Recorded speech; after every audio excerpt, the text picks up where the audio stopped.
Well, good morning, ladies and gentlemen. The future of healthcare is transforming. Today, healthcare is moving beyond an approach that only focuses on a treatment towards a more personalized, preventive, and sustainable approach. Hadirin yang berbahagia, pertanyaan itu akan kita bahas dalam sesi Talkshow 8 dengan tema Prevention and Precision Medicines of the Future.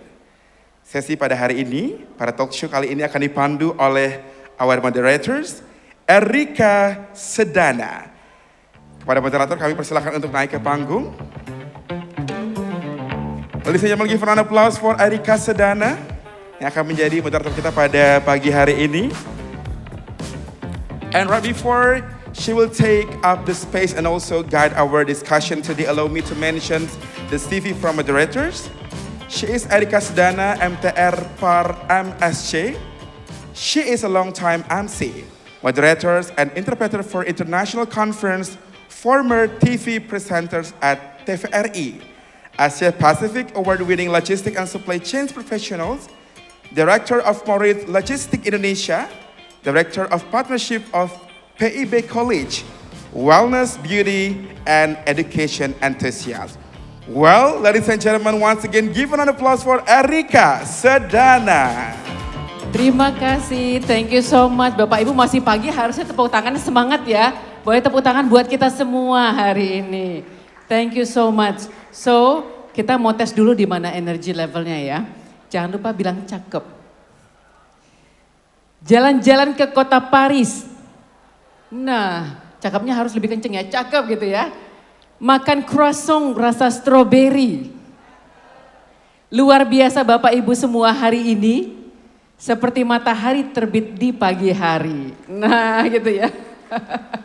Alright, so ladies and gentlemen, once again my name is Erika Sedana. It is indeed a pleasure to be part of this important event, I would say. And also taking part as the host for the discussion session or panel sessions we will have. Ladies and gentlemen, distinguished guests, we learned a lot that the wellness sector worldwide has reached 6.8 trillion US dollars annually, so that totally high amount, high numbers, I would say. And also yesterday we heard that the governor was mentioning that tourism in Bali has contributed like almost over 50%, 50% through the contributing to the Indonesia tourism sector, while tourism sector in Bali itself around 60% contributing to the Bali GDP. So that's quite a lot of big numbers, I would say, like double number, the number that we need to really ensure that we do have a clear framework, a clear pathway, and know exactly where we want to go to in terms of tourism. And wellness is one of the sector that is very seen as a resilient contributor in the tourism development and progress. So there is one of the reasons why we are here to talk about wellness industry, speak about sustainability, and also to do a co-creation of the collaboration, the potential collaboration that we will do together with the whole stakeholders. And we talk about the pentahelix, where media is involved, where government involved, industry, and association, as well as education sector. So ladies and gentlemen, in the panel sessions we will have this morning, we will speak more about prevention and precision medicine of the future. And this session will explore more about the future of healthcare through preventive and precision medicine approaches that focus on personalized well-being, early intervention, and technology-driven healthcare innovation. So there are the key highlights that we will be discussing this morning. And the discussion also, we will be covering on the preventive medicine, genomics, AI-driven healthcare, digital health technologies, diagnostic, personalized treatment strategies, longevity science as well, wearable health technology, and future of patient-centered healthcare system. So, ladies and gentlemen, without further ado, please join me to welcome on stage our speakers on this panel. I'm very much delighted now to invite Prem Sanges, a wellness practitioner. Please, Prem. One round of applause, please, for our speakers. Good morning. How are you? Good to see you again. Good to see you. Please, please. So, accompany you for the next speaker. Would like to invite to the stage Bapak Dr. Ngurah Gusti Ngurah Putra Eka Santosa, MPhis, AIFOK Medical Representative. Selamat pagi, Dok. Apa kabar? Swastiastu. Matur suksema. Terima kasih. Silakan, Dok. I would like to also invite Sharon Duty-Ward, naturopath and wellness educator. One round of applause, please, to our speakers. Wow, Sharon, good morning. Thank you so much for joining us today. All right, so what amazing speakers we have here on the stage. Well, first of all, to all the panelists, thank you for managing your time. I know you are very busy, but still dedicating your time to be here in the morning on the third day of the Bali Wellness and Beauty Expo. All right, so, well, ladies and gentlemen, so we will be listening to the views of all our speakers here for 5 minutes each, and after that I will also do a recap of what have been discussed before. And then from there, a recap, then I will also invite the audience to address some questions to all the panelists. Can I first go to Prem? So how do you see where we are now in terms of the, let's say, the wellness and also more into the precision medicine, the prevention? How do you also see the future of this wellness industry, especially in Bali? You've been here for quite a long time. So please, Prem. Thank you, Erica, for your question. It's great to be here again. I've seen the progression since last year of Bali Wellness Expo. Speaking of similar questions, where things involved is a lot of this foundational technology when it comes to AI to make it more precise, more hyper-personalized. We kind of feels like we can do things better, more precise, for cheaper and faster way, and it's accessible to everybody. Right, this has been really a case, and it's just becoming better and better. That's what I really love.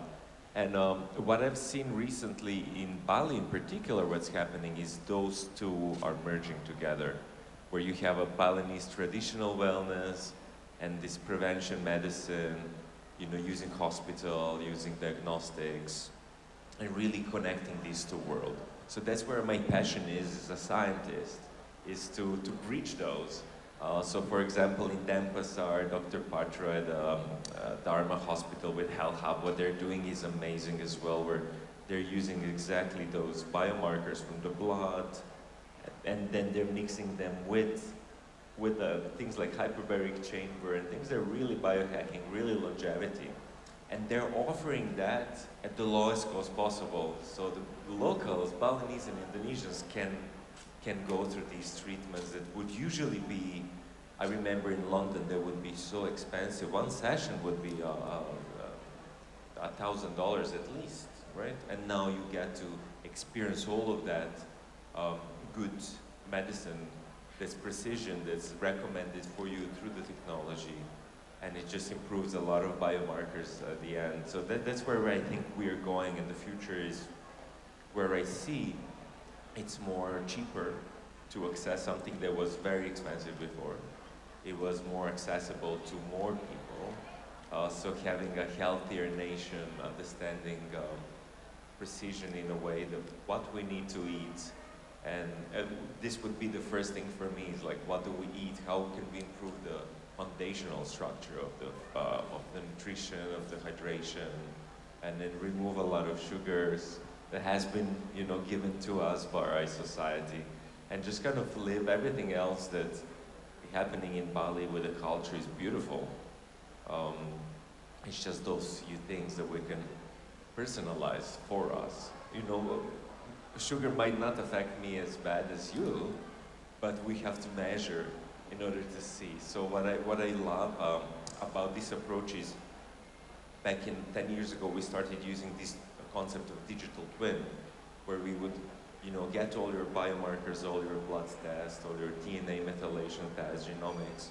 We will put it in a computer on a model, and we would simulate what would be if you take this supplement, if you ate this food, And nowadays there are products, like if I look around, this more than 150 companies are exhibiting here. It's very exciting to see this growth since 1 year.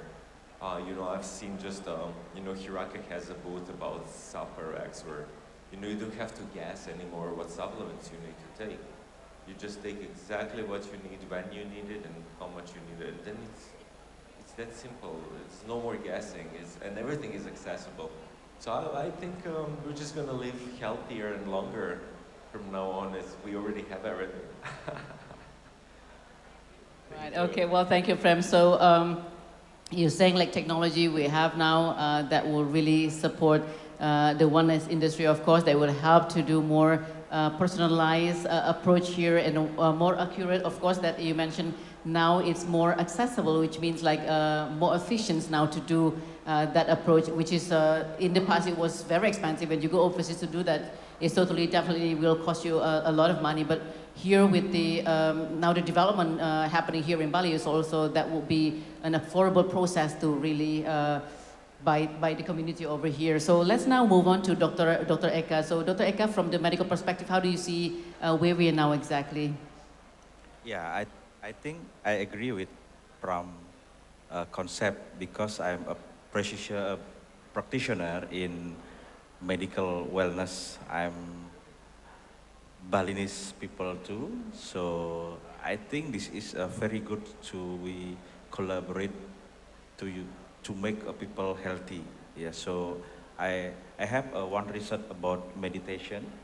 We use biomarker CD4 and MDA, malondialdehyde, is very good, because Bali is a good nature from the well and naturopathy, so we can create some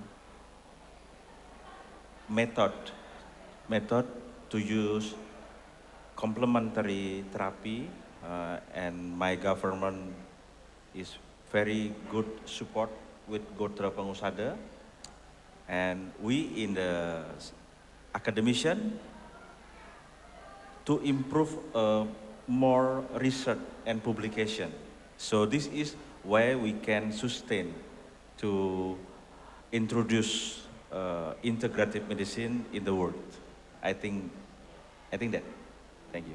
So, Dr. Eka, you also combine the medical approach with the meditations as alternative, which is also will support the passion's progress. So, it's amazing to see the progress, how we can integrate that, both essential part, actually. Thank you very much, Dr. Eka. So, can I move to Sharon as part of the educators? So, how do you see, would that be still a massive gap that we see between the industry, for wellness industry nowadays, to the education sector, which does education need to really embed wellness tourism as early as possible? Yeah, so that's a great question. So education for me is really key for people to understand what they need for their bodies. And I love what Prem's talking into about the precision medicine and having the research and understanding what's really happening in the body on a very deep level, so that we can make the real positive changes, and also adding complementary medicine to our research. Like, we are at such an exciting place in the medical and health world because we have so much access to so much. And I think that bringing it together is incredibly important, and the education piece is helping people to understand what's happening on a really deep level within their bodies. When we have awareness of what's happening in our bodies, we can then track it so much better. If we can't track what's happening in our bodies, how can we make the changes and adjustments? And then we have the research to follow that up and back it up, and we can add the different modalities, the different therapies to support people in specific ways. And as a naturopath and wellness educator, this speaks to my heart, because it's so much what we're about, and just having people have the choice about what they want to do. Like, not everybody wants to do all of the things or that the different professions advise. So the fact that they can have choice, it's backed by research, it's backed by options, is incredibly exciting. And just having the different technologies and bringing that together and having people understand their options better is music for me. Right, so Sharon, just going further to that one, how do you see the community now? Because the information is totally accessible and the economic is increasing, so people are now tends to go for the economic base. The industry is developing, of course. So how do you see like people are more to reacting response, or they more into the preventions in terms of wellness and medication so far? Yeah, goes back to we're at such an exciting time, because I think before we were giving people one pill or one thing to fix a range of issues, and we weren't exactly sure if this would work or not. And I don't know about you guys, but I see so much more chronic health around the world now, and we need to target it a lot more. And I think prevention is going to be so important moving forward, because you can't unboil an egg, right? Once the egg is boiled, it's very difficult to unboil this. And this is the same as the cells in the body. When they have reached a certain point, it's very difficult to undo the damage. So having prevention and educating people about prevention and making better lifestyle choices and educating them is incredibly important. And I think Bali sits in a really unique position here, because so many people come to Bali for wellness and for healing. And I think that we have the opportunity in Bali to really support people in understanding their health more and making their choices, giving them access to the information, the research, the different therapies. And I think we're in a beautiful position, and going forward, I really see Bali becoming the health wellness hub of the world, absolutely. Right, Sharon, thank you for putting that way. So it's good to take that. You cannot really unboil an egg, right? So then you need to really do, take the best decisions in terms of wellness. So can I move to Dr. Eka now? Dr. Eka, you are very close with the medical tourism right now. So in associated with the collaborations with the government, for instance, and with the industry overall, how far is it going now in medical tourism? Yeah. In 10 years ago, we called wellness is very abstract. Now, we can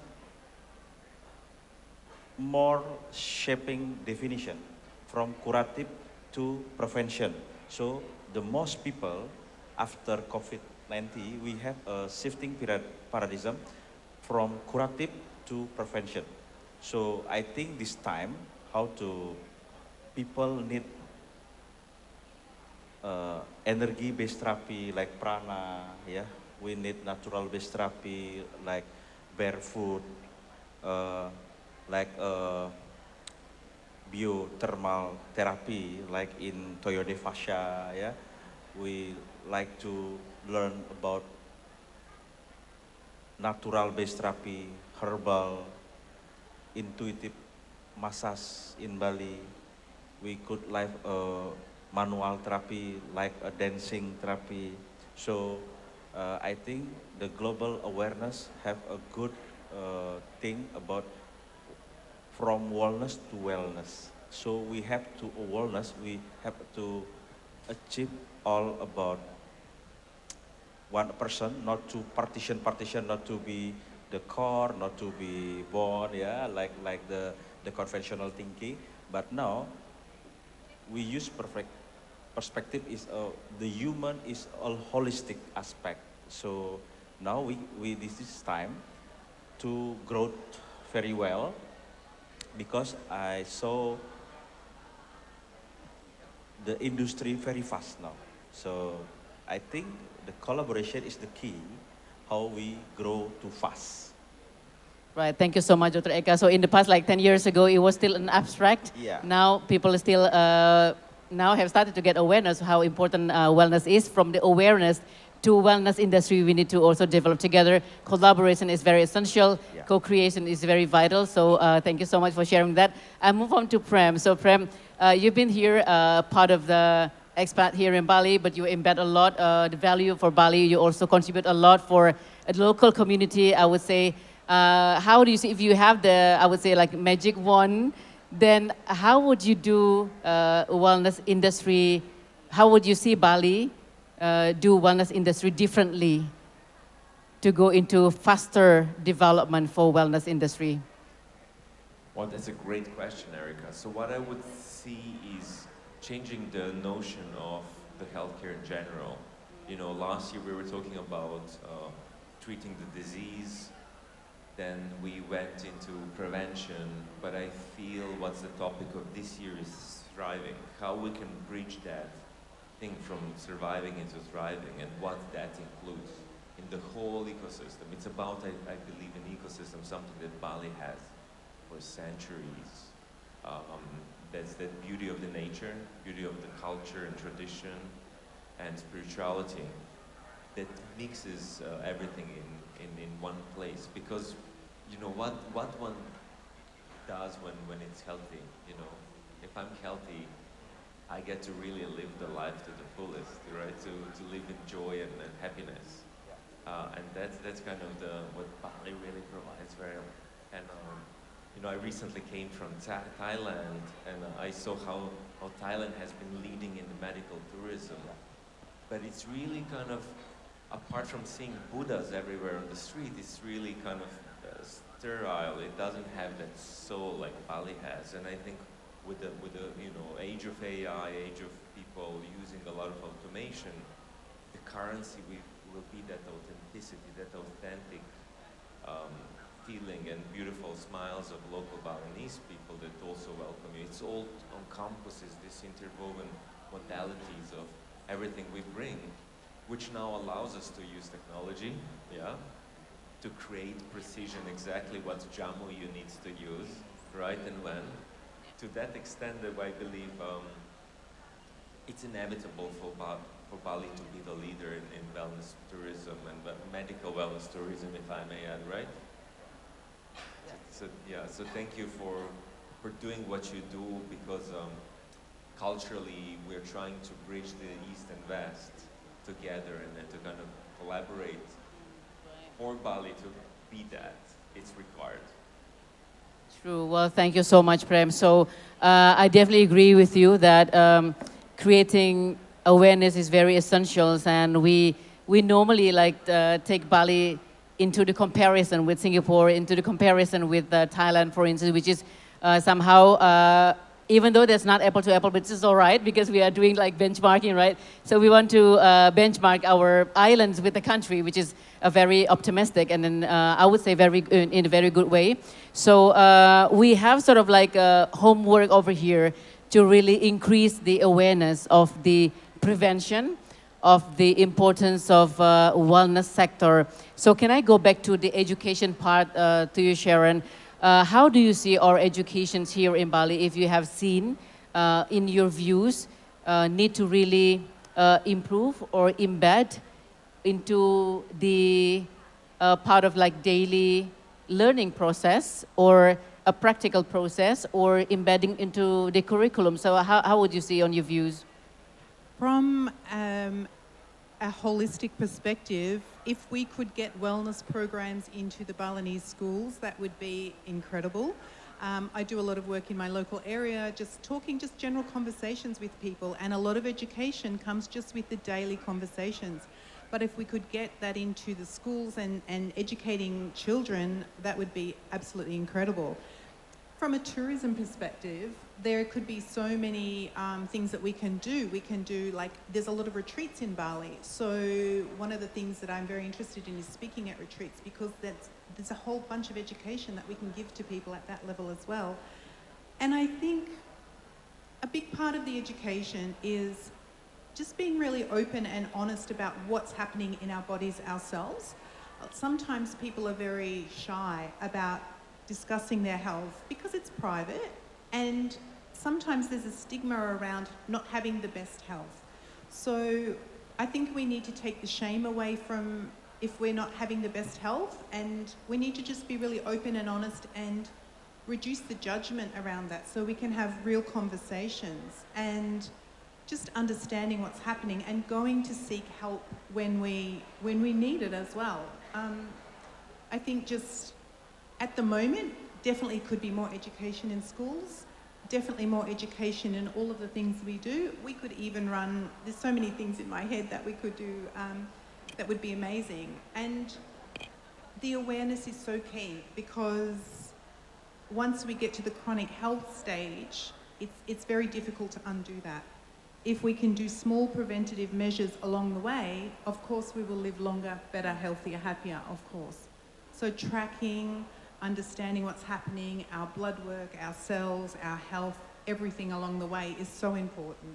And getting that through to people and understanding at a really key level, I think we really can change things, absolutely. When people understand, they make better choices, better conversations, better choices, and better health outcomes day to day. And that's the key, day to day, consistently.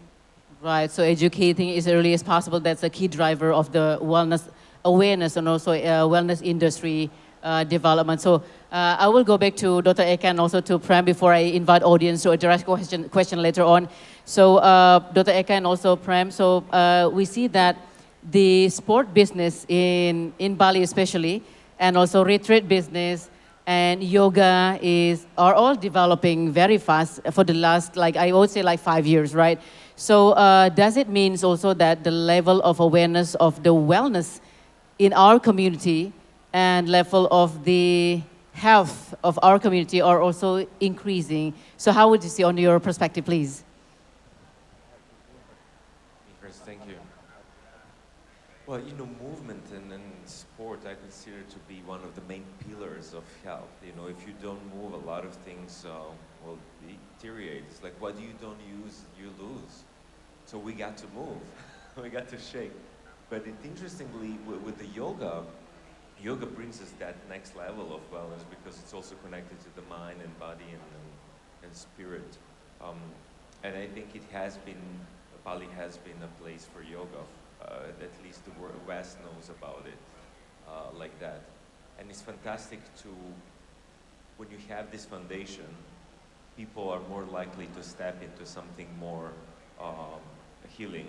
Let's say they're into biohacking or they're into longevity, they can explore IV drips, so they can explore hydrogen inhalation. They can be just more open to these other modalities that I feel encompasses the whole kind of functional health, functional wellness, if I may say. So the movement is definitely great, especially, you know, if you look at the Uluwatu and people doing water sports, there's a lot of diving, there's a lot of paddles. You know, we also see like of the West, you know, building paddle courts. But you also, you know, do hiking. You go to Mount Agung or these sacred mountains. There's nothing more special than hiking to the heights where God lives. So for me, that's a type of sport I like, and it's definitely the lifestyle we live. It's not about the medicine or precision, but it gives us back to how we live. And I believe that Bali, like no other place, can offer us that balance in nature, in peace, and in harmony, really. Yeah. Thank you so much, Prem. So silakan Dr. Eka. This is a core of your question. I think this is a core of panels here. So I want to say to you, Balinese is very famous for Balinese spa, Balinese massage. But if we talk about yoga, Balinese, Indonesia or Indonesia, Bali is not to be the first place. So our researcher have a good research for Tari Wali Siddhakarya is a Balinese yoga, because in Tari Wali Siddhakarya we have 5 fundamental of yoga. The first is Viraga. Viraga is how we use our body move. The second is Wirasa, how to use your feeling. The third is Wicara, how to use your word to impact your thing. Number 4 is Wibawa. Wibawa is how to manage our energy, our taksu. Yes. And the 5 is wirama, how we can take your tone, take your time, take your pace if you want to run, how you pace, fast or slow. This is wirama. So we have on ontologies, we have a good story, we have a solid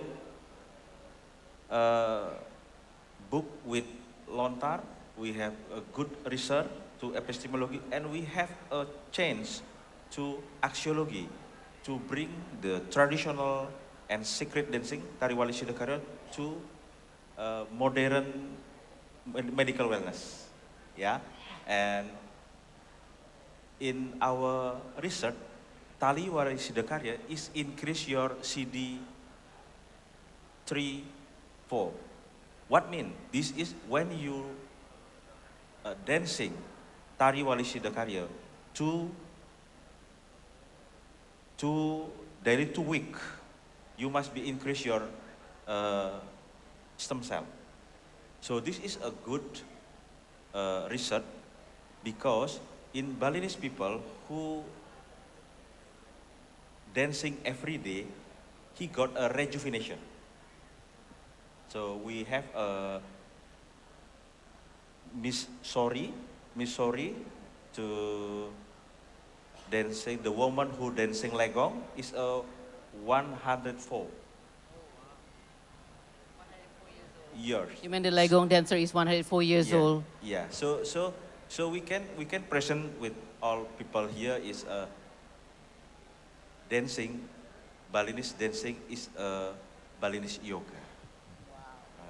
Wow, that's amazing. Amazing to Dr. Eka. He is actually in the medical sector, but it's really amazing how to see he is actually embedding in local philosophy, Balinese philosophy, understand so well about Balinese yoga, which is connected to the Balinese dancers and dancing performance, of course. So I would like to now invite the audience to address the questions. So ladies and gentlemen in the audience, if you have questions, please feel free to address that questions to the panelists. Do you have questions to our panelists over here, please? Anyone? If not, then I will just continue my question to our panelists over here. So please just let me know if you have questions. I would like the committee to later on help me to remind me if there is a question from the audience. So perhaps I will just need to go back to Prem, also to Eka and Sharon. So we talk about the Thai massage. Wherever you go, you say like, we go to Europe, to Morocco, for instance, Thai massage is everywhere, almost everywhere. And then you said like Bali massage is the best and also yoga is the best. So how do you see, where exactly the gap for us to really promote Balinese massage, Balinese yoga to the world? Yeah, can I ask the most differences Thai massage, Balinese massage, yoga and Balinese yoga in research and publication. We rarely have a publication about how useful Balinese massage and Balinese yoga. So we must be collaboration with academicians to improve the publication. Because yoga, when we know here, the research in America very useful to globally yoga to the world. So we must be tried this way.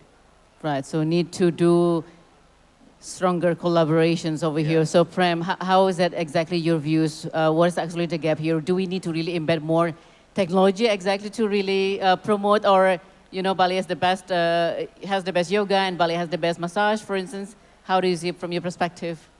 I think Balinese people, traditional Balinese massage, should just keep it as they were trained before, not to adapt to the Western styles, to be more Thailand. It's just more authentic, the better, because I practice yoga for many years. I'm a yogi. And in some yoga practices, you have these asanas that you do throughout an hour or so, just so you can prepare for the last asana, which is just surrendering. And same in the Balinese massage that I experienced with some local Saktis, is that they would do a full body massage, and it was all came to the last point where they were just massaging my third eye, there where I felt finally bliss. So it felt like the whole process was just a preparation for the last few moments that was so blissful that I never experienced before. So that's what I consider real traditional Balinese massage, where you really feel connected to yourself, to the nature and the community. Right, authenticity is very vital here. Thank you, Prem. So can I go back to Sharon? What do you think the gap for us to really improve the awareness of Bali has the best massage, Bali has the best yoga, for instance, to the world? Yeah, so I totally agree. Keeping it authentic is so important, and giving people the understanding of what's happening through the massage processes. I think a lot of people maybe are not aware that when you massage, you move the lymphatic system. There is so many benefits to massage, and particularly the way the Balinese do it, and the authentic Balinese massage. And I think maybe we could do some more promotion around the actual body, or the complete body, head to toe, benefits of that. And like when Prem was saying, the experience of on the last, preparing for the last part, why is that so important? Because so many people go in for a massage, but we don't understand the full benefits. We know that we feel beautiful after a massage, relaxed, calm, but what is happening? Can we explain that to people? And maybe, I know a lot of traditional massage therapists don't speak a lot of English, but maybe they could give people a small card or have something to explain the actual benefits of what's happening in the body, because and sometimes we can't even explain the benefits, right? It's not even, it's beyond words, and more spiritual and energy. Sometimes we can't even explain that. But I think maybe just a little bit more awareness around what massage actually does to the body, and particularly why Balinese massage is so beautiful and important. Yeah. So I can add it with Sharon, because Balinese massage based on intuitive massage, Sharon. The intuitive massage treatment of very precision, individually. So if my messenger treat you and treat me different, because intuitive is different. So this is a strong kekuatan, strong from the Balinese massage. Right, so the strength of Balinese massage will be the precision. So precision is not only the architecture, right? So massage will need to be always go into the precisions to ensure that we really feel the benefit of the massage itself. Well, thank you so much. So we do have like 1 minute left. I will not be able to invite the audience to address the questions, so I will invite the speakers now here to address the one last closing statement. Very short, please. Would you like to start? Prem, please. Thank you so much for everything you do, Erica. Such an amazing job in moderating. I just feel that the best is yet to come for Bali, for wellness, and for everybody here. I'm very grateful to really be a part of this community and this growth.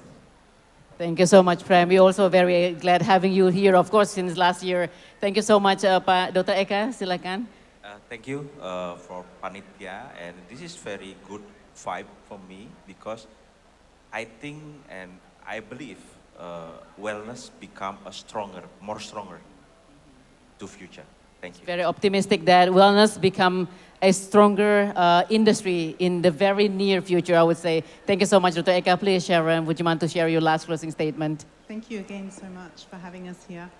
I think the thing, if we can get more awareness and educate people a little bit more, I think that is going to be key to really changing the health. If we can track and measure our health, I think this can be really a big changing point for health, not only in Bali, but also worldwide. And if Bali can lead this way, amazing. Right, so thank you. Education is becoming a key driver in ensuring that we have a better health here. So thank you so much, all the panelists. I really appreciate your time and your insights also this morning. So thank you very much, ladies and gentlemen, the audience. So with this, I will conclude the panel session we have this morning. And now I would like to give the floor back to our MC. Silakan. Well, everybody, ladies and gentlemen, give a round of applause for the amazing flow of our discussions or talk show today about prevention and precision medicine of the future. Thank you very much to our moderators and all distinguished speakers for such an insightful discussion. Dan selanjutnya kami mengundang para narasumber untuk tetap berada di atas panggung untuk sesi Certificate and Token Appreciations that will be given by Bapak Ketut Jaman. Time is yours.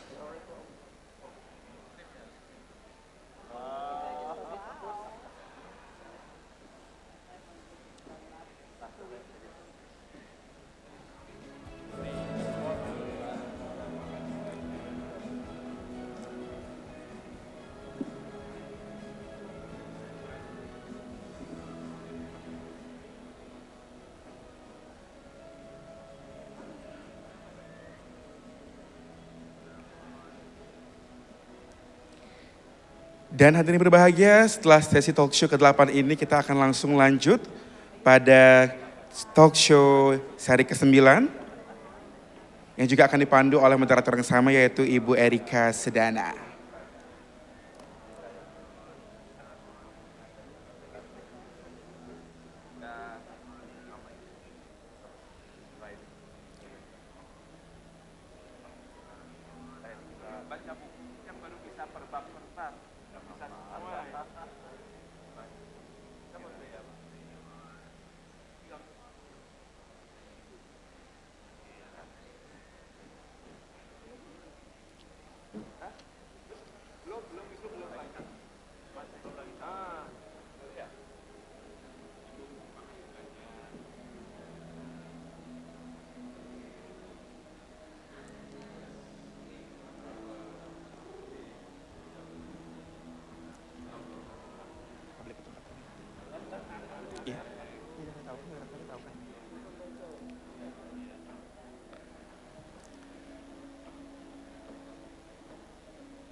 Dilanjutkan dengan foto bersama. Yes, so please make squeeze for a great picture.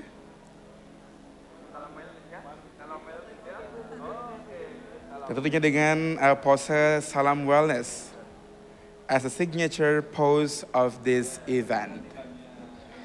Alright, ladies and gentlemen, once again, give a round of applause for our distinguished speakers.